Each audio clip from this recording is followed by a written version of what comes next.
सोच सुंदर संपन्न की महा प्रिय आमचा एक राष्ट्र देश हा गगन देवी गिरिविन अनुनच जिथे उणी आकांक्षा पुढती जिथे गगन ठेंगणे अटके वडिले फिरता तुरगी जलपिणे एक आडे काय जलाशय नगामिने पौरशासी अटक गणे जेल दुस्सहा प्रिय आमचा एक महाराष्ट्र देश हा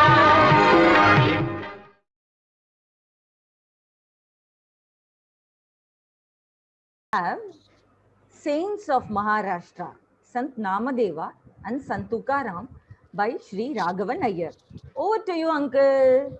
Good evening, Pavitrama and all children. Good evening to Shravan sir also. Well, today let's discuss about the two great saints, sons of Maharashtra. Last week you had already seen Gyandev and Eknath.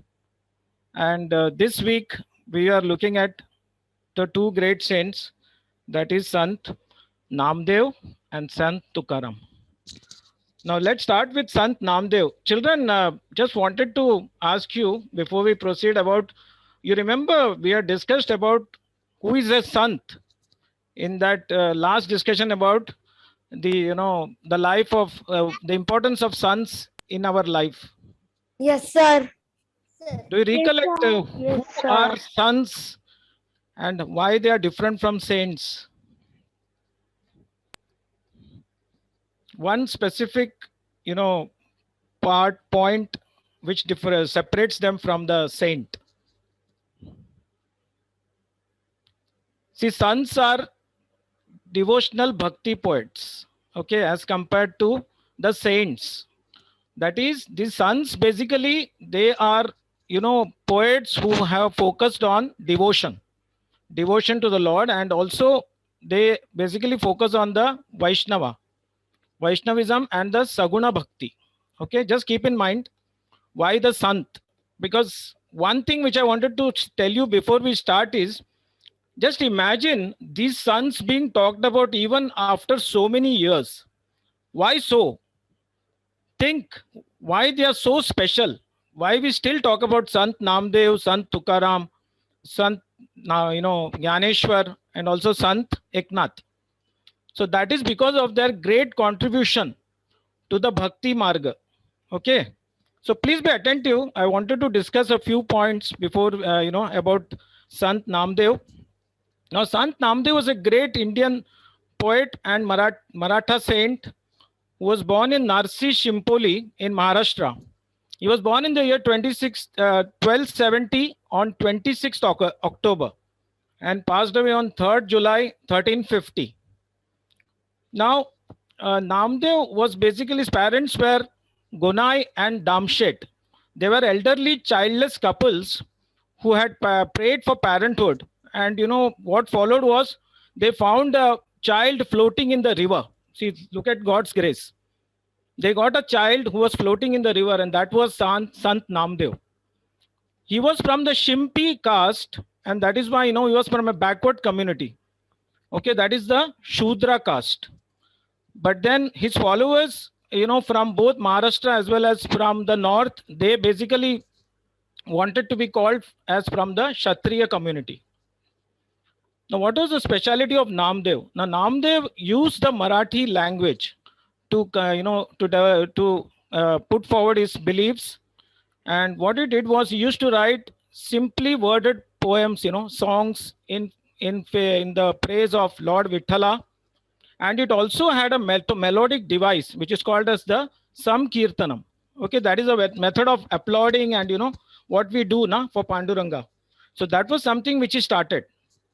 Now, Namadeva said that, all of us can, taught us that all of us can be saved equally without caste by bhakti or devotion to Lord Vithala. And this he preached to all those who could not, get access or, who could not read the Vedas, like the women, then the people from the Shudra caste and the backward community or the untouchables. Now, in Namadeva's literature, devotion as a path of liberation was considered superior to any other path. And most importantly, the envisioned devotion was not one way. Like generally we say that, the devotee is a bhakti, is a bhakt of the Vishnu, that it is only devotion from the devotee to the God. Here he is talking of bi-directional devotion, which means that Krishna, can you imagine? See, please be attentive. Here is talking of bi-directional or two-way, devotion, where he says that Krishna or Vishnu is slave of Namdev, and Namdev is slave of Vishnu. That is the beauty of his thought. He does not say that only the devotee is the slave or a bhakt of the Lord. Even the God is a slave or bhakt of the devotee. Now, and this is spread to all the people around. He got a lot of followers, and that is how he could develop, many people to become bhakt of Lord Vithoba. Now, also what Namdev says is, he doesn't believe in mechanical, rituals, like, people going as in a pilgrimage to Pandharpur. No, he says deep meditation and mutual, love for devotion is what it matters. That means we should have a very strong connection with the God. It is not just simply going and visiting the temple. No, that won't help. Are you getting it? It should be pure devotion to the God, the bhakti. Now, like any other bhakti saint movement, Namdev also, developed, he composed bhajans. Now, what are bhajans, children? Any idea? You have been doing a lot of bhajans. There are songs. Songs for whom? Small song. On God's praise for God. Praising the Lord or glorifying the Lord, So these are the bhajans. Now, the beauty about his bhajans was it used to be simply worded, very simple melodic songs and with a spiritual message. Now, that was the beauty about Namdev. It was not just any bhajan. He had a spiritual message attached to it. Also, the beauty about Namdev's bhajan was that he deployed a particular species of rag. It also had a, banita, what is called as banita. That is a chap or a stamp of the composer's name within the poem. Like in this case, Nama. So he used to include the word Nama in the poem because he was writing it. Okay. Also, it had a take or a, there is a refrain, it is 2 and 4th. It goes 2 and 4th. I'll explain you in the bhajan in the end. And also there was a meter. There used to be a meter, which is basically a rhythm, by which he used to harmonize the words with the musical instrument. Now that was the beauty about Namdev. So these bhajans were not simply just bhajans, just randomly, sung. But they used to have a particular rag. There used to be a banita, there used to be a take and a meter. So that made it so beautiful. And we'll see that in the end. Okay. So this is about Namdev, where he basically, was able to collect people and gather them, all those people who could not get access to Vedas and Puranas. The backward community people, the Shudras, the untouchables, women also who could not, because those days the Brahmins used to say that only they can read the Vedas and Puranas, not anybody. Okay. So any questions on Sant Namdev? No, sir. You got it now? Sir, And how? Yeah. Yes, sir. Tell me. Yeah, Aditya. Sir, you told that when Namdeva means he writes the poem, he has identity Nama. Sir, in the way we also have identity in music. For example, if you have Tyagaraja Swami means in his music, we have identity Tyagaraja. Correct. And Shyama Shastri, we have a identity Shyama Krishna. So he had introduced that, wherein he brought that, particular banita, the stamp. So that was the beautiful concept. Now, even when we see the bhajan, you will see the effect, the beauty is in the effect of the song itself, of the bhajan. Okay. So now let's come to Sant Tukaram. Now, Sant Tukaram was another great poet of Maharashtra who was born in Dehu, Pune in the 17th century.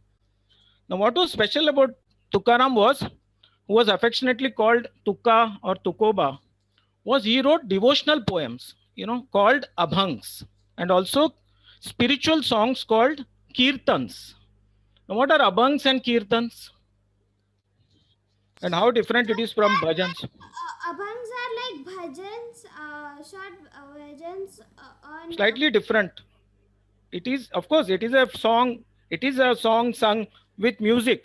But the difference was when we used to go on pilgrimage to Pandharpur, or those places, then what? These were continuous, flawless songs, which were sung, with, and it used to be very continuously sung, not like bhajans where we stop. This goes on and on.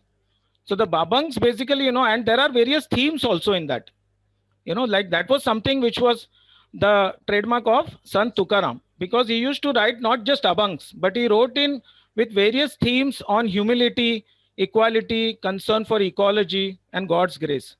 So that was one. And secondly, what are kirtans, children? Any idea? How different? Why kirtans? Why do we call them kirtans? Kirtans are also devotional songs, but it is generally sung about the life of Krishna. And here there is one leader. Many times you listen to songs where there is one leader who will sing, and then all of the devotees will follow. Like Hey Ram, or something like that. Is it not? One person will be singing and then everybody will sing, after that. So that is called kirtan. Okay, are you getting it? Yes. Yes, sir. Yes, sir. Bhajan and kirtan. Bhajan is just a song which can be sung, everybody coming together and singing in praise of the God.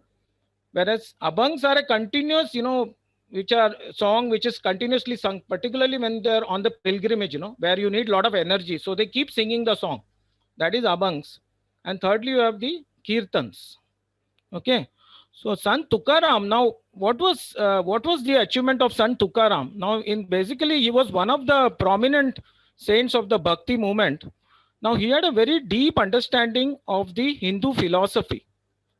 Now, the Brahmins in his hometown Dehu were deeply offended, because they thought that only they were, supposed to worship the Lord. But when they found that a lot of these non-Brahmins are also worshipping, they could not take it. So they challenged Tukaram, about the knowledge of Vedas and Puranas. But since Sant Tukaram was very well aware, he pointed out that there is no mention of caste in the Vedas. And that became a very favorable opinion. People then immediately, came together, because there was no mention of caste in the Puranas and Vedas. And that is how he could bring people together, and, they were able to come together and sing and, do the bhakti. Are you getting it? Now, Sant Tukaram also importantly openly admitted that his guru was none other than Namdev Maharaj. Now, Namdev Maharaj had come in his dream, and he woke him up and told him that to, offer his service to Lord Vishnu. And finally, he also mentioned in Abhang that his Sadguru was Babaji Chaitanya. So Tukaram and Sant Tukaram. Acha, one more last thing before we wind up. Actually, would you know the full name of Sant Tukaram? Because this Sant title was given after he became, a very famous, devotional poet. But what was his full name before he was, conferred this title? He was called Tukaram Bolhoba Ambile. That is the full name of Tukaram. Okay, so both the sons, Sant Tukaram and Sant Namadeva, deeply contributed to the bhakti, the devotion of Lord Vithala, and they could gather a lot of people, and that is how the bhakti, the devotion, this process started. Okay, so that's it about.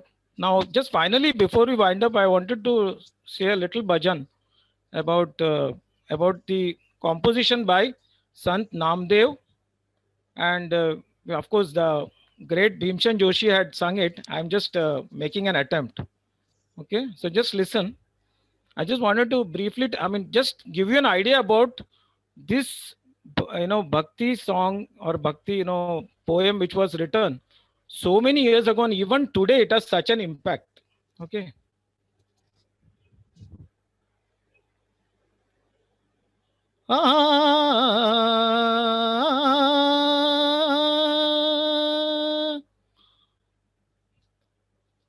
Pandhari निवासा सका पांडुरंगा, पंढरी निवासा सखा पांडुरंगा पंढरी निवासा सखा पांडुरंगा करी अंग संगा करी अंग संगा भक्ताचिया पंढरी निवासा सखा पांडुरंगा पंढरी निवासा सखा Panduranga Pandhari निवासा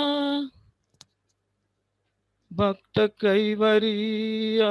This is the take part, where he goes, back and forth. भक्त कैवरिया कैवरिया भक्त कैवरिया भक्त कैवरिया कैवरिया कैवरिया भक्त कैवरिया भक्त कैवरिया होसी नारायण भक्त कैवरिया होसी नारायण भक्त कैवरिया भक्त कैवरिया होसी नारायण बोलता वचन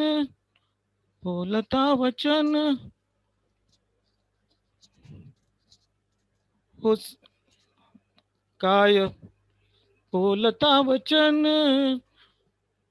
काय माझे पंढरी निवासा सखा पांडुरंगा पंढरी निवासा पंढरी निवासा सखा पांडुरंगा पंढरी निवासा सखा Panduranga Pandhari निवासा.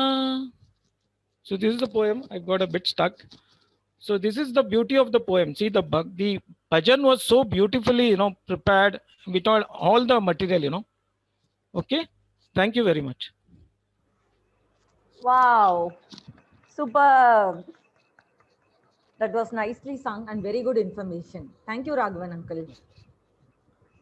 Yes, hope all the children enjoyed the sing, right? Yes. Yes, sir. Yes. Yes, ma'am. Yes, ma'am. Yes.